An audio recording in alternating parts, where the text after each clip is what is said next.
রাজবাড়ী জেলার সদর উপজেলার চরাঞ্চলের ৯৫ জন সুফল ভোগীর মাঝে ১৯০টি ছাগল বিতরণ করা হয়েছে। চন্দনী ইউনিয়নের সুখদেবপুর গ্রামে চরপদ্মা প্রাইমারি স্কুল মাঠে এই অনুষ্ঠানের আয়োজন করা হয়। অনুষ্ঠানে প্রধান অতিথি হিসেবে উপস্থিত ছিলেন রাজবাড়ী জেলা প্রাণী সম্পদ কর্মকর্তা ডাক্তার উমর ফারুক। জেলার চাঁদনী, মিজানপুর এবং খানগঞ্জ এই ৩ ইউনিয়নের ৯৫টি সুফলভোগী পরিবারের মাঝে প্রত্যেকে ২টি করে ছাগল বিতরণ করা হয়। মানিকগঞ্জ, ঢাকা, মুন্সিগঞ্জ, রাজবাড়ী, ফরিদপুর, মাদারীপুর ও শরীয়তপুর জেলার নদী বিধৌত চরাঞ্চলগুলো সমন্বিত প্রাণী সম্পদ উন্নয়ন প্রকল্পের আওতাধীন।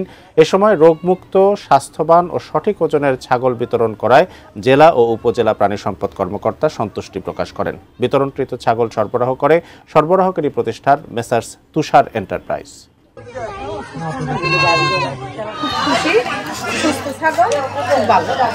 আমি গরিব মানুষ, দুটো ছাগল পাচ্ছি, খুব ভালো সুস্থ। আমরা এ পেয়ে খুব খুশি এবং আমাদের খাদ্য দিয়েছে, এ দিয়েই আমরা উন্নয়ন করার সর্বোত্তম চেষ্টা করি। ছাগল দিয়ে অনেক উপকার হয়েছে, ছাগল দিয়ে মেলা কিছু করছি। 7 জেলার বৃহত্তর চরাঞ্চল প্রকল্পের আজকে আমরা এই সুফলভোগীদের মাঝে ছাগল বিতরণ করছি। আসলে এই প্রকল্পটার উদ্দেশ্য খুবই মহৎ। নদী বিধৌত চরাঞ্চলের সুবিধাভোগী এই গরিব দুঃখী মানুষের মাঝে এই প্রকল্প প্রথমে কি করছে, তাদের হলো দল গঠন করেছে। দল গঠন করার পরে তাদেরকে সেই বিষয়ে প্রশিক্ষণ দিয়েছে, 2 দিন ব্যাপী প্রশিক্ষণের ভাতা দিয়েছে, খাদ্য দিয়েছে। পরবর্তীতে তাদেরকে ছাগল পালনকারী হিসেবে যদি দলভুক্ত হয় তাহলে তাকে 2টা করে ছাগল দিয়েছে। যদি কেউ মুরগি পালনকারী হয় তাহলে তাকে 25টা মুরগি দিয়েছে।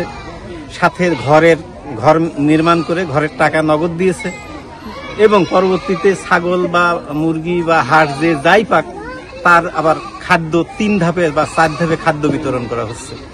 আসলে এই প্রকল্পটা খুবই চরাঞ্চলের মানুষের ভাগ্য উন্নয়নের জন্য একটা খুবই উপকারী একটা প্রকল্প, যেটা যদি আমরা সাকসেসফুলি এই প্রকল্পটা সমাপ্ত করতে পারি তাহলে চরাঞ্চলের মানুষের ভাগ্য উন্নয়ন এই প্রকল্পের দ্বারা এই প্রাণী সম্পদ অধিদপ্তর যে প্রচেষ্টা চালিয়ে যাচ্ছে সেটা আমি মনে করি সফল হবে। আমরা প্রকল্পের কার্যক্রম বেশ আগেই শুরু করেছি।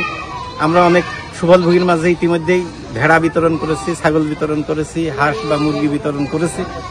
সেখানে দেখা গেছে যে অলরেডি যারা পূর্বে পেয়েছে সেখানে হাঁস পালনকারীদের হাঁসে ডিম দেওয়া শুরু করেছে, ছাগলের বাচ্চা হয়েছে, ভেড়ার বাচ্চা হয়েছে, আবার মুরগি ডিম পাড়ছে, সেখান থেকে বাচ্চা ফুটিয়ে তারা মুরগির বংশবৃদ্ধি করে তারা কিন্তু ডিম বা ছাগলের বাচ্চা বংশবৃদ্ধির মাধ্যমে তাদের কিন্তু ভাগ্যের উন্নয়ন ঘটছে।